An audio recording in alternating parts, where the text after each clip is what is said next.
Olá, pessoal. Dando continuidade, vamos agora trabalhar com a parte de cinemática da velocidade, a qual irá relacionar as velocidades no espaço das articulações com as velocidades no espaço cartesiano. E o componente ou a matriz que relaciona esses dois espaços, vamos dar o nome de jacobiano. Vamos lá. Até então, a nossa preocupação era com a movimentação do efetuador, mas que ele saísse de uma posição de repouso e atingisse uma posição final. Nós não estávamos preocupados com o percurso que ele iria percorrer e com que velocidade ele iria executar esse percurso. Então, nós saímos do problema da cinemática da posição, que seria a cinemática direta e a cinemática inversa, e estamos agora ingressando no problema relacionado com a velocidade, ou a cinemática da velocidade. Por quê?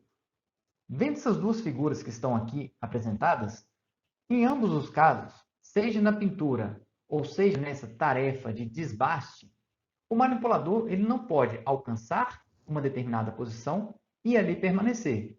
Porque, por exemplo, no caso da pintura, se o manipulador atinge a posição onde efetivamente ele tem que executar a tarefa de pintura, se ele ficar posicionado por muito tempo, a tinta irá derramar. Então, por isso, ele deve executar o movimento com uma determinada velocidade. Então, com isso, ele estaria realizando a tarefa. Então, não é somente determinar a posição que o efetuador deve alcançar, mas também alcançar aquela posição e, a partir dali, executar um movimento com uma determinada velocidade. Esta mesma análise pode ser tomada para o caso do manipulador realizando essa tarefa de desbaste. Porque se ele fica posicionado por muito tempo numa determinada superfície, ele vai acabar desgastando aquele ponto onde ele atingiu. Então, em tarefas envolvendo velocidades, temos que levar em consideração tanto a parte da posição, como a parte relacionada ao deslocamento variável no tempo. Em outras palavras, a velocidade. Então, daí, nós temos no problema da cinemática da velocidade a relação entre as velocidades lineares e angulares do manipulador e, efetivamente, a velocidade linear e angular do nosso elemento final de controle, que seria o nosso efetuador. Vemos então que a questão agora é como relacionar a velocidade das articulações com a velocidade do efetuador no espaço cartesiano. Para isso, temos o nosso jacobiano, que faz essa relação de velocidades entre dois espaços distintos. Como ele é obtido? Ele é obtido, como está aqui descrito, pela derivação de uma função escalar. Em outras palavras, seria aquela posição que a gente obteve utilizando a notação de Delaby-Rattenberg, se nós fazemos a derivação temporal da posição do efetuador, nós vamos conseguir, então, obter a velocidade de cada articulação em relação ao referencial que a gente esteja adotando. Comumente, nós queremos a velocidade do efetuador e de cada uma das articulações em relação ao referencial inercial. O jacobiano, portanto, acaba sendo um dos mais importantes quantificadores para análise e controle de movimento. Por quê? Uma vez que eu conheça a relação de velocidades entre as articulações e o efetuador, eu consigo planejar e executar trajetórias suaves. Afinal, se eu quero executar uma trajetória suave com o meu efetuador, o que eu vou poder computar seriam trajetórias suaves para cada uma das articulações. Também é possível identificar condições singulares, como veremos mais para frente nesse curso. Também transformações de forças e torques no efetuador, que está muito relacionado com a parte de condições singulares. E, por fim, determinar o espaço de manipulabilidade. O que seria isso? Seria você analisando qual é a região mais confortável para você trabalhar. Se você quer escrever uma próxima a você, isso acaba sendo mais simples do que se você distanciar muito a sua mão ou se você contrair muito a sua mão para executar uma tarefa de escrita, por exemplo. Então, o espaço de manipulabilidade está associado em qual região do seu espaço de trabalho você é capaz de executar uma tarefa com uma possibilidade de execução com a maior velocidade. Então, se você está analisando em qual região você consegue executar uma tarefa com maior velocidade, você indiretamente está trabalhando com o jacobiano e a relação entre as velocidades no espaço cartesiano e as velocidades no espaço das articulações.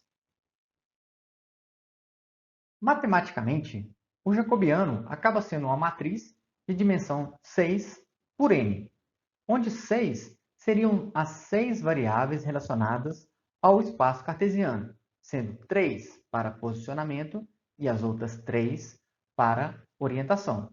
Daí, o seu n, que refere-se ao número de graus de liberdade, faz com que essa matriz tenha dimensão 6 por n.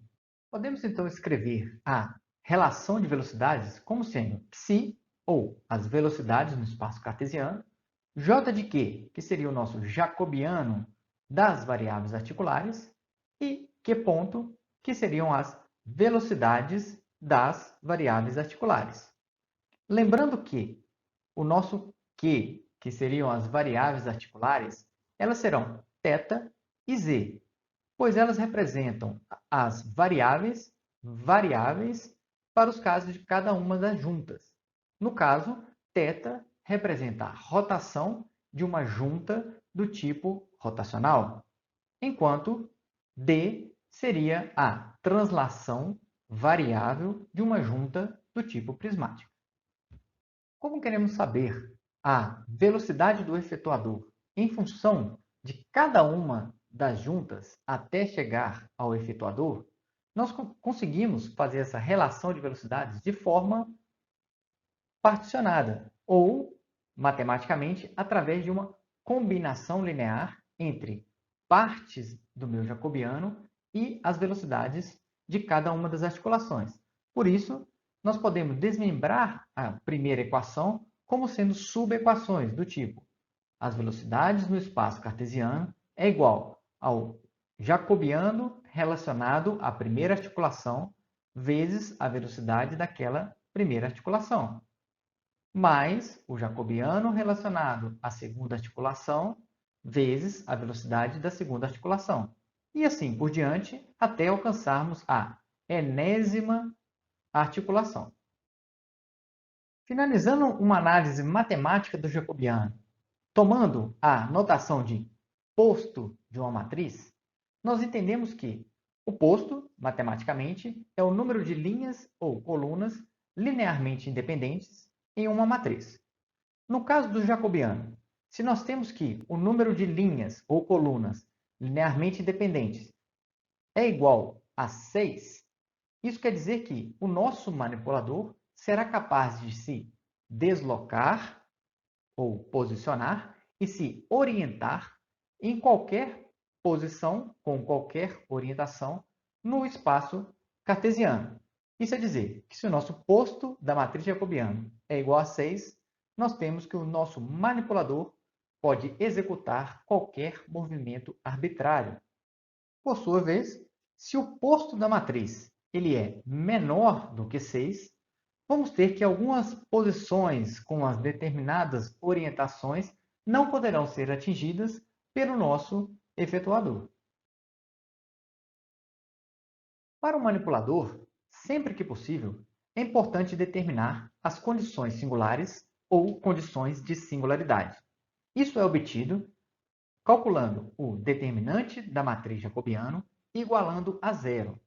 Nessas condições, será possível determinar os valores articulares que irão gerar possíveis condições singulares. As razões para calcular as condições singulares são todas essas aqui elencadas. Vamos começar pela primeira. Em uma condição singular, a mobilidade do manipulador é reduzida. Pensando agora nas velocidades das juntas e das articulações, em uma condição singular, qualquer pequena variação das variáveis articulares, nós podemos ter grandes velocidades no efetuador. Então, isso é uma consequência direta de uma condição singular. Também, na singularidade, é dizer que pequenas forças e torque do efetuador podem ser traduzidas por grandes forças e torques das articulações. Isso pode ser observado se você coloca a sua mão atrás, né, do seu corpo e tenta fazer um movimento, mesmo que seja pequeno, com a sua mão. Isso vai gerar grandes torques, no caso, nas suas articulações. Você começa a sentir dor. Essa dor é consequência de um torque elevado que você está fazendo nas suas articulações para que um pequeno deslocamento seja executado com o seu efetuador, ou seja, com a sua mão.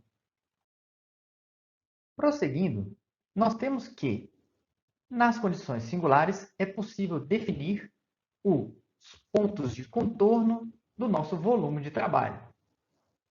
Associando ao corpo humano, nossa mão como efetuador, no momento que eu estico totalmente o meu braço, eu vou atingir o limite do meu espaço de trabalho. No momento que eu contraio totalmente o meu braço, eu também atingi o limite do meu espaço de trabalho. Sendo assim, à medida que eu movimento o meu braço e vou alcançando os seus limites, eu estou, na verdade, identificando os pontos de contorno do volume de trabalho do meu manipulador. E, por fim, nas proximidades de uma condição singular, a cinemática inversa não possui uma única solução. Muito provavelmente, nessa condição, nós teremos infinitas soluções. Para finalizar nossa aula, vamos tomar aqui a figura de um manipulador do tipo antropomórfico e o seu espaço de trabalho com a vista de topo e a vista lateral. Este contorno que aqui vemos, ele está sendo determinado, possivelmente, pelas condições singulares do manipulador. E uma condição a se destacar é essa que aqui está, onde vemos que o manipulador, quando ele está nessa condição, o seu efetuador irá possuir infinitas soluções para o problema da cinemática inversa. Neste caso, não estamos levando em consideração a orientação do efetuador. Então, para atingir esse ponto, ele terá infinitas soluções. Por quê? Porque essa junta que aqui está, seria a nossa junta do tipo rotacional, ela pode dar qualquer valor que eu deseje, que o meu efetuador ainda permanecerá nessa posição. Ficamos por aqui e, nas próximas aulas, veremos como calcular o jacobiano utilizando a notação de Denali-Rattenberg utilizada ou estudada anteriormente. Nos vemos em breve.